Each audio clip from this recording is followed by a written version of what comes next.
Hello. I'll be presenting on a case for my practicum. The Einstein OAC in Co-op City in the Bronx is a branch of JASA, the Jewish Association Serving the Aging. And at the OAC, we serve adults over the age of 60. The program is free and voluntary.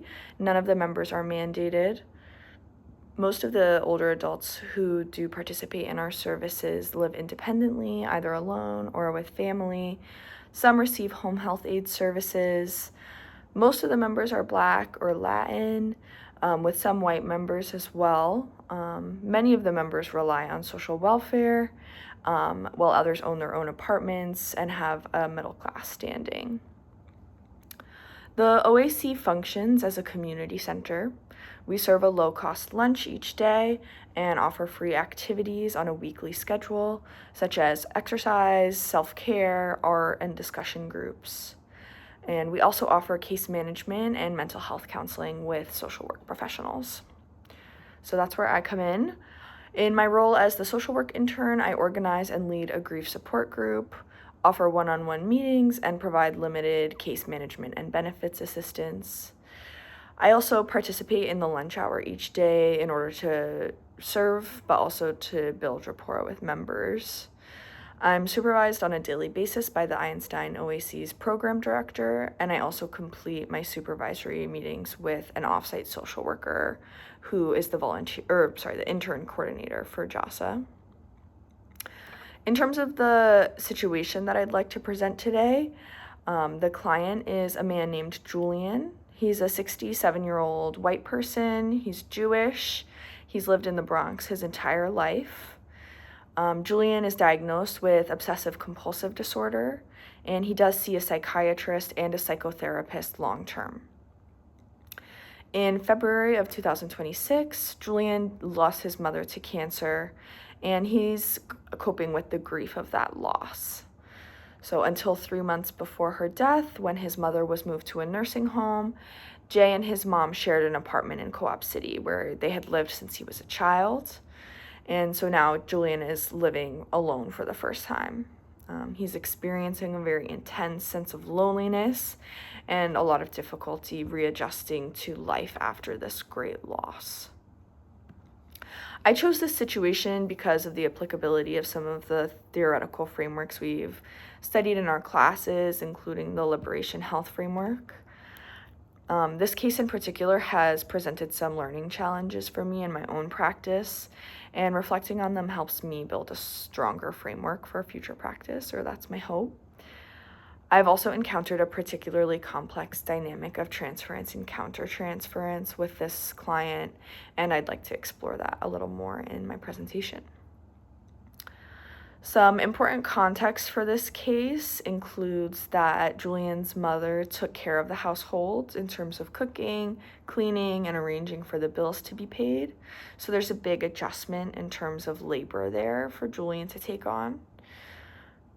Julian was employed as a young man, but has been living off of disability payments for multiple decades now. He is struggling increasingly to maintain his hygiene, to satisfy the compulsions that come with his OCD, and above all, to find fulfillment socially in the wake of his loss. His mother was his closest companion. He does have a brother who lives in state but outside of the city, and they are in touch every day, but do have some tension in their relationship. In the grief support group, Julian participates weekly. He has described multiple times some concerning experiences. He tends to speak very repetitively, using repeated phrases again and again from session to session. He's described waking up feeling nauseous multiple mornings a week as a result of the anxiety of this loss. And he states that the nausea disrupts his appetite, but he forces himself to eat so that he doesn't starve to death. And Julian also tells the group that he's very aware he needs to be around people in order to move through this grief and move into the next chapter of his life. he has this very strong sense that's been reinforced externally that he has to build a social network for survival. He does experience, in his own description, an overwhelming sense of loneliness and emptiness when he comes back to his apartment where he now lives alone, or when he stays inside the house for too long. He plays the TV or the radio at a low volume to abate that sensation, but states that he has also lost interest in the programs that used to engage him. Julian wants to volunteer at the Older Adult Center or at another local organization, and he has taken some steps in this direction.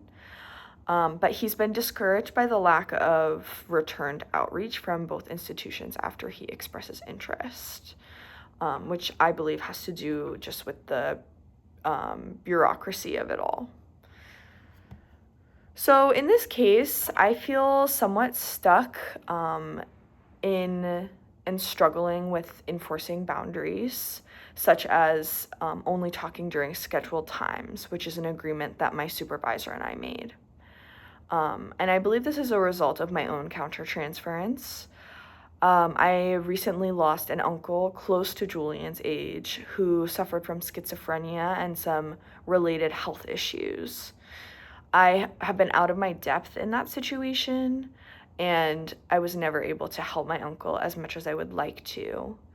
And I can really see that in my concern over the past few months for my uncle and his worsening health and then subsequent death, that I've kind of seen Jay as a figure of my uncle. And my efforts to help him have increasingly become mired in this unfulfilled desire to help my uncle.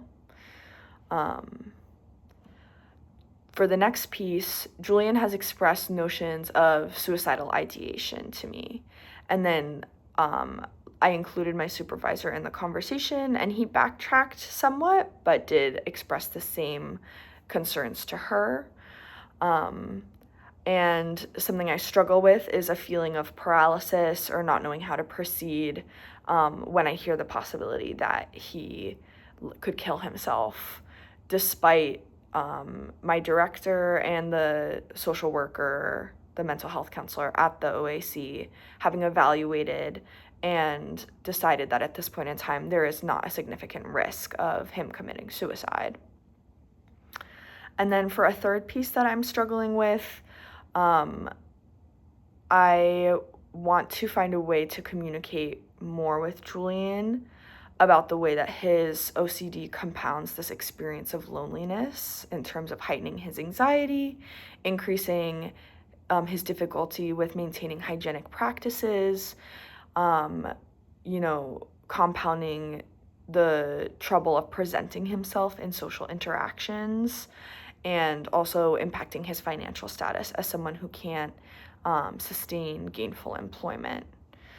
So my questions for consultation are, how can I use a liberation health framework to help Julian feel affirmed in the ways that his identity impacts his ability to be socially connected without making him feel like more of an outcast?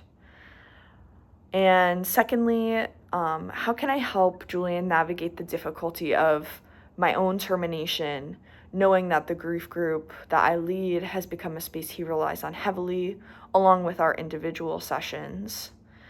And can I ease that transition, knowing that he has possibly transferred some of his emotions that he still carries towards his mother onto me, which is a transference I've discussed in supervision. So thank you so much, and I appreciate your time.